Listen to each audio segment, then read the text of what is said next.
سبق نمبر 11 مشق۔ دیے گئے الفاظ کے معنی جانیں۔ الفاظ معنی: محسن، احسان کرنے والا، افسردگی، کسی چیز کے معیار یا قدر کو بہتر بنانے کا عمل، فکر انگیز، غور و فکر پر مائل کرنے والے، اعزازی ڈگری، جو ڈگری کسی کی عزت افزائی کے لیے دی جائے، میٹالرجیکل، دھاتوں کی طبی، کیمیائی اور جوہری خصوصیات اور دھاتوں کو ملا کر مرکب بنانے کے اصول کا علم، راست، درست، صحیح، دلجمی، اطمینان، تسلی، مضطراب، بے چینی، پریشان، پرکشش، رغبت سے بھرپور، پیچیدہ، مشکل، پلے باندھنا، نصیحت حاصل کرنا۔ آپ کیا سمجھے؟ سوال نمبر 2، سبق کے مطابق درست جواب پر گڈ کا نشان لگائیں۔ ڈاکٹر عبدالقدیر خان پیدا ہوئے 1938۔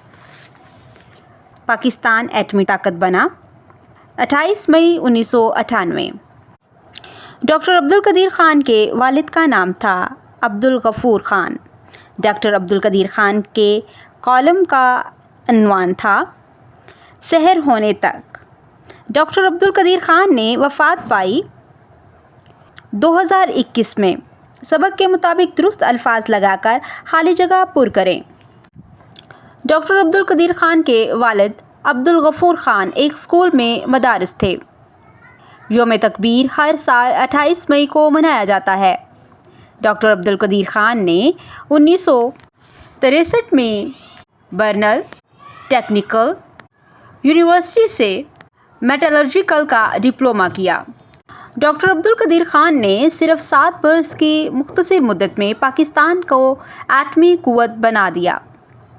ڈاکٹر عبدالقدیر خان کو 2 بار نشان امتیاز اور 1 مرتبہ ہلال امتیاز سے نوازا گیا۔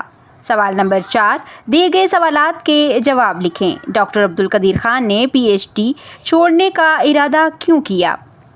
ایم ایس سی کرنے کے بعد ڈاکٹر عبدالقدیر خان کو نائجیریا کی ایک یونیورسٹی سے بہت اچھی تنخواہ پر لیکچرشپ کی پیشکش ہوئی۔ مالی خوشحالی اور ملازمت کی خاطر انہوں نے پی ایچ ڈی چھوڑنے کا فیصلہ کیا، مگر اپنے نگران ڈاکٹر اسٹارک کے کہنے پر یہ ارادہ ترک کر دیا اور تعلیم جاری رکھی۔ بھارت کے پہلے ایٹمی دھماکے پر ڈاکٹر عبدالقدیر خان کے کیا احساسات تھے؟ 1947 میں بھارت کے ایٹمی دھماکے نے ہالینڈ میں مقیم ڈاکٹر عبدالقدیر خان کو بہت مضطرب اور بے چین کر دیا۔ انہیں احساس تھا کہ دشمن اب پاکستان کی سالمیت کے لیے بہت خطرناک بن چکا ہے۔ اس خطرے کو قابو کرنے کا واحد حل پاکستان کا ایٹمی طاقت بننا ہے۔ ایٹم بم کی تیاری کے علاوہ ڈاکٹر عبدالقدیر خان کی اور کون کون سی خدمات ہیں؟ ایٹم بم کے علاوہ غوری، بیلسٹک اور اینٹی ٹینک میزائل ٹیکنالوجی کا سہرا بھی ڈاکٹر عبدالقدیر خان کے سر ہے۔ آپ نے رفاہی اور تعلیمی ادارے قائم کیے، اخبار میں فکر انگیز کالم لکھے اور کشمیر و فلسطین کے مظلوم مسلمانوں کے لیے بھی حق کی آواز اٹھائی۔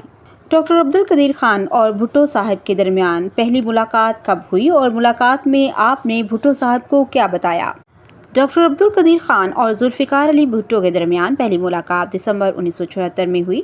اس ملاقات میں ڈاکٹر صاحب نے انہیں یورینیم کی افزودگی کے طریقہ کار اور ایٹمی بم بنانے کے مکمل منصوبے سے آگاہ کیا، جس سے بھٹو صاحب نے اتفاق کیا۔ اگر آپ کو کوئی چیز ایجاد کرنے کا موقع ملے تو وہ کون سی چیز ہو سکتی ہے اور کیوں؟ نیز آپ اس سے کیا کیا کام لینا پسند کریں گے؟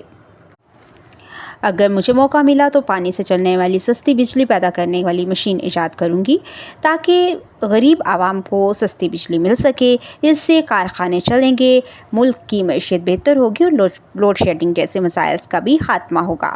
سنیں اور بولیں۔ سوال نمبر 5، آپس میں بات چیت کریں اور بتائیں کہ ایجادات کیسے ہماری زندگیوں کو بدلنے میں اہم کردار ادا کرتی ہیں۔ اپنے جوابات کے حق میں مثالیں بھی دیں اور دلائل سے ثابت کریں۔